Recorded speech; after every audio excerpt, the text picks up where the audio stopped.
The boardroom smelled of polished wood and wealth, but the man seated at its head looked like death itself.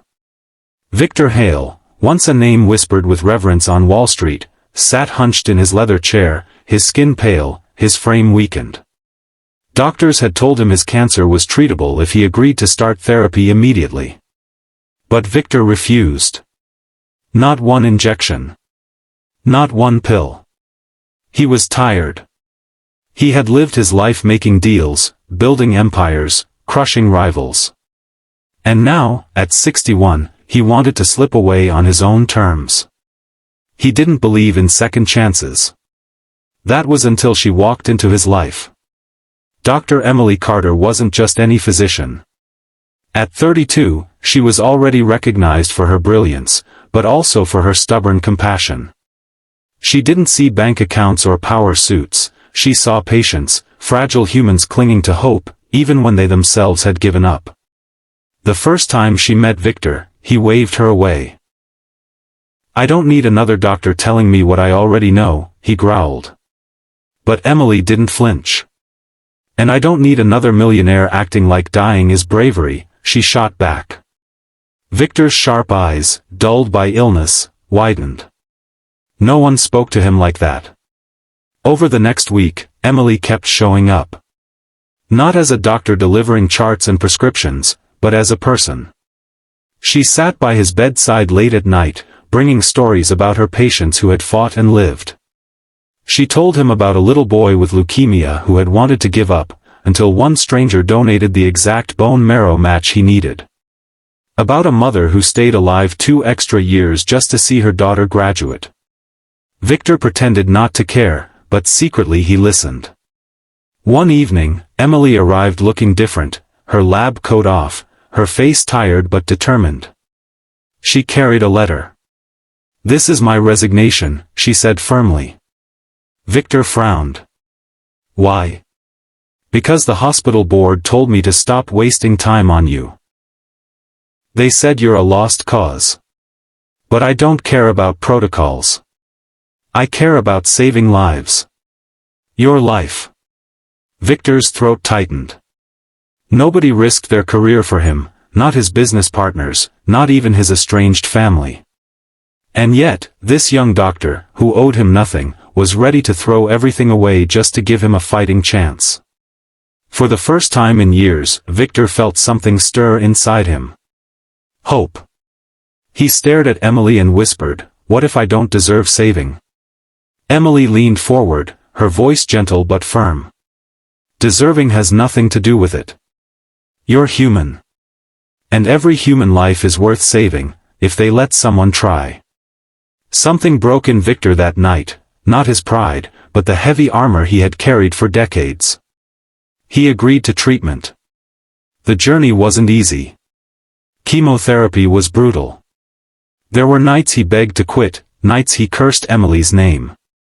But every time, she was there. Holding his hand, steadying his resolve, reminding him why he had chosen to fight. Months later, against all odds, Victor's scans showed remission. The room erupted with celebration, but Victor's eyes found only one face, Emily's. Tears he didn't know he still had slid down his cheeks. "I don't know how to thank you," he whispered. Emily smiled. "Live. That's thanks enough." But Victor did more than live. He transformed. He reconnected with his son, whom he hadn't spoken to in years. He donated millions to fund cancer research under Emily's name. And every holiday, he sent her a handwritten note, not as a patient to a doctor, but as a man grateful for the stranger who gave him back his life. In the end, it wasn't wealth, power, or pride that saved Victor Hale. It was kindness. The kind that risks everything, simply because it refuses to give up on another human being. And that was the real legacy he carried forward, not his fortune, but the reminder that sometimes, the greatest investment we can make, is in each other. Victor never returned to being the same man who once ruled over boardrooms with an iron grip. The world still knew him as a millionaire, but Emily knew him as something far greater, a man reborn through compassion. He began showing up at the hospital, not as a patient, but as a volunteer. At first, the nurses laughed, Victor Hale, folding blankets and delivering water? But he didn't care. He pushed wheelchairs, sat with frightened patients, and told them his story. "I was ready to die," he would say, his voice carrying both gravity and warmth. "But one doctor refused to let me. And if she could fight for me, maybe you can fight for yourself too." Children loved him. They tugged at his sleeves, called him Grandpa Victor, and asked about the silver watch he always wore. He'd take it off, let them hold it, and tell them it once belonged to a man who thought time was his enemy, until he realized time was the greatest gift he had left. Emily watched all of this quietly, her heart swelling. She never saved Victor for gratitude or recognition, yet seeing him become a source of hope for others was more than she ever dreamed. One evening, as the sun dipped low, Victor found her in the hospital garden. He moved slowly now, still fragile, but his smile was steady. "You know," he said, settling onto the bench beside her, "I thought you gave me a second chance at life. But I was wrong." Emily turned, surprised. "Wrong? How so?" Victor looked at the sky, the streaks of gold reflecting in his tired but alive eyes.